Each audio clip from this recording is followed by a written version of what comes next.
It's been about 3 months since the release date of Mario Kart World, and ever since the release of the highly anticipated game, not much has been added to the game. Of course, there's been a couple updates with some tweaks here and there, specifically focusing on the online aspect of the game. However, even with these updates, when you go online to play in either of the Knockout Tour mode or Versus mode, both modes are left with not enough players in the selected lobby, as players have resorted to Discord servers to play the game the way fans believe it should be played, as this is very telling for the game itself. As this is a game fans of the series, including myself, have waited over a decade for, and for it to just be so lackluster when it comes to the content is truly sad, as I found myself getting bored of the game quickly, even just after a month of the game's release.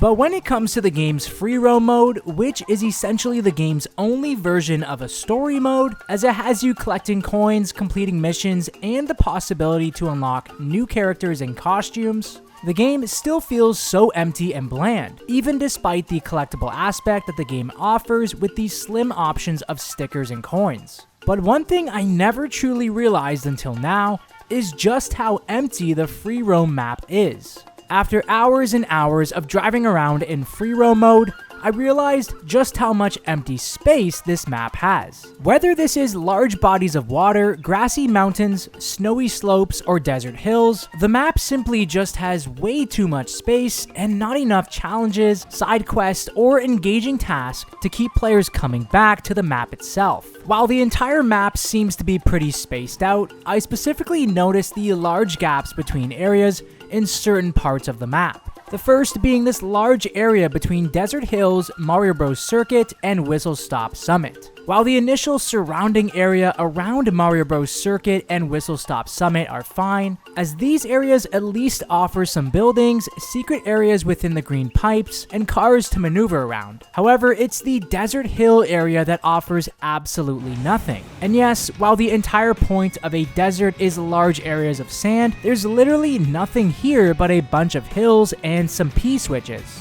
And while there are some areas on the rocky parts of the desert that offer intrigue, they are really hard to get up to, being the game is a kart racer. But these hard areas to explore aren't just in the desert area, as these landscapes are basically all over the map, as they can also be found most noticeably in the jungle part of the map surrounding Faraway Oasis, and in the snow part of the map next to DK Pass. Had Nintendo given you the option to select certain items in free roam mode, such as 2 feathers, these areas wouldn't be so bad after all to explore, as having the feather in your item slot would have allowed you for creative ways to reach high areas of the map. But instead, you have to search out an item box in hopes of you getting 2 feathers instead. Another area of the map that has way too much space is the water area around the bridge near Koopa Troopa Beach, as there is just way too much water with little engaging tasks to perform. Sure, you can sail the seas on a ferry boat with a treasure tracking toad, morph into a speedboat, and bounce off a jelly beam, but that's pretty much it.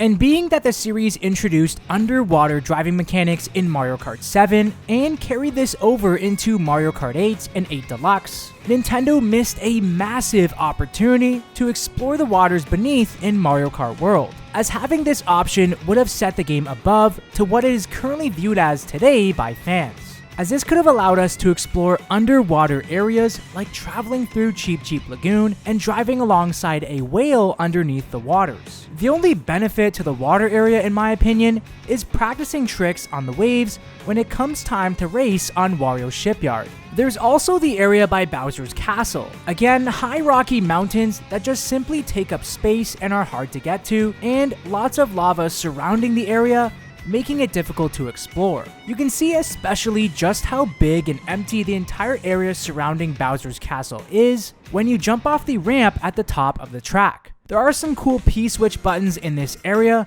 but I feel like with Bowser's Castle, we are not even scratching the surface at what this area could have been. And while there are certainly other areas throughout the large map that offer large empty spaces of land, It was these areas specifically that were the most noticeable when driving through free roam mode, and it's basically the entire map that just feels so empty. In retrospective, the open world map in Mario Kart World was so exciting at first, as just the idea of exploring an open world as different Mario Kart characters was something we had never seen before. But now, after 3 months since the release of Mario Kart World, there's not much to the open world itself. The side quest missions and the P-switch buttons quickly get boring due to their easy level of difficulty. The coins and question mark buttons also just feel like a waste of time due to the stickers being the only unlockable aspect of the game. And the sheer lack of excitement or content within the world makes it memorable for all the wrong reasons,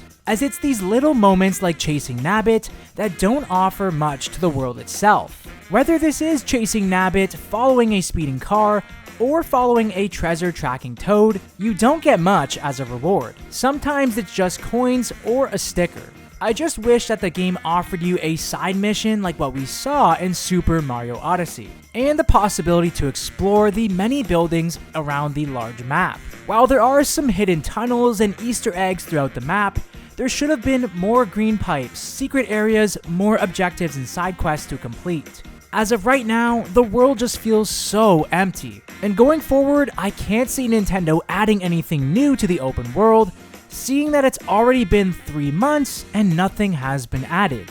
Well, what are your thoughts about the open world map in Mario Kart World? Do you think it needs an update, and do you agree with my thoughts that the map itself is boring, big, and bland? Let me know down in the comment section below. For more Mario Kart content, keep it locked here, right here on this channel.